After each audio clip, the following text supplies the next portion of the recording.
Good morning, Rhoda. You're a machine.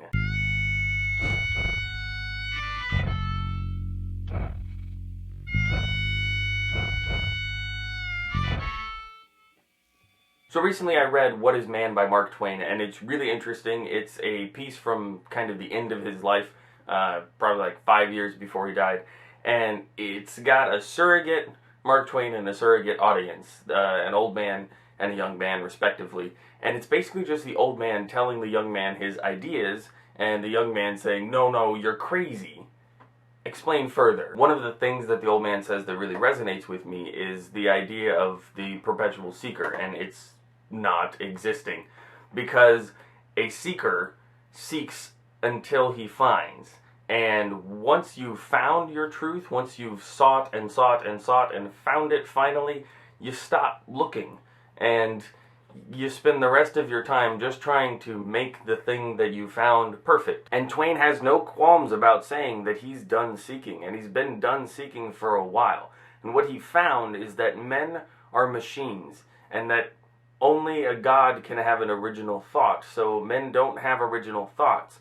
The question that the young man puts to the old man then is, how? And the old man says that all thoughts, all impulses come from the outside, that there's some impetus that makes people do things and think things. There's always something there.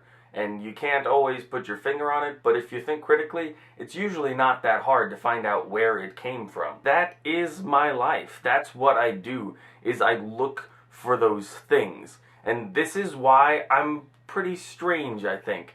Because when I make a new friend, and that new friend loves Guided by Voices, I want to listen to everything. I want to know Guided by Voices and what he sees in this band. I do that all the time, and I'm self-conscious about it a lot. So when I start watching a new YouTuber, I want to start saying Bendigadig and Hoylfowler, or at least, Big Fun, because a Welsh speaker makes me want to speak Welsh, and a Guided by Voices fan makes me want to listen to Guided by Voices, and a Thrawn trilogy fan makes me want to read the Thrawn trilogy, and a Walt Whitman fan makes me want to read Walt Whitman. I'm so enthusiastic about stuff that I've never seen before, but it's because I've never seen it before. And so that's what I do, and I think maybe sometimes I come on strong, but I kind of just have to deal with that.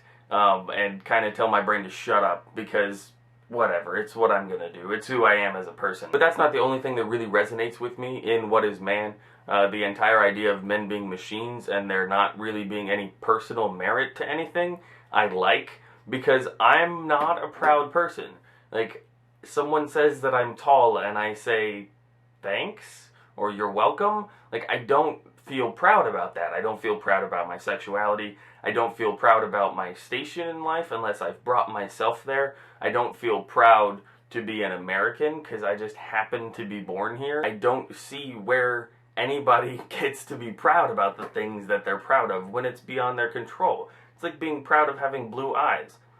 It just doesn't make sense to me. But there certainly are things that I'm proud of. Like, I'm proud of the Third Tuesday Writers Coffee House. I'm proud to be part of that. We're going on like 18 years, and I certainly haven't been there for all of it, but I've been there for like 6 or 7 maybe, and I really value that. That's a thing that I'm doing. I'm proud of some of the music that I make. I'm proud of some of my writing. I'm proud of things that I've done.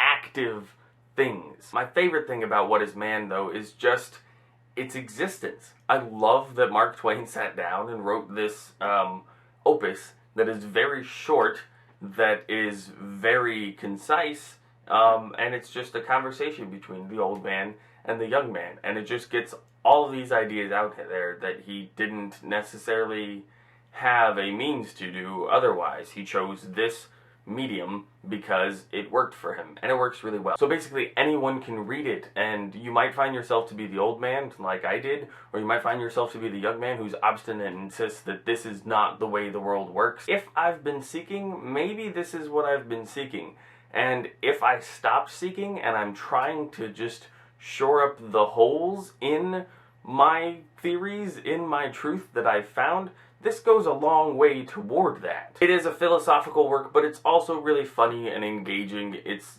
silly sometimes. It's got great pacing. It's got stories that loop and just to make you laugh out loud when the exact same thing is repeated. And I made this video because it's great, but I also made it because I've been watching a lot of my friend Chloe's videos. She has a channel called A Book Every Other Day. I'll put a link in the doobly-doo. Chloe is a booktuber, and she reviews books all the time, and she reads all the time. And I try to read a lot, especially during the summer, but once the semester starts and I'm taking 5 courses and working 40 hours a week, I'm not going to have that liberty of time that some people have, so I will never be a booktuber, but Chloe makes me want to talk about books more. It's, you know, a thing that I'm grateful for, because I don't always have that impulse, and I do now. So now I'm going to leave you with What is Man? You Should Read It, and I'm going to go to Bowling Green to meet a friend of a friend who my friend thinks that I've never met before and thought that he had to introduce, which is hilarious to me, and I will see you later.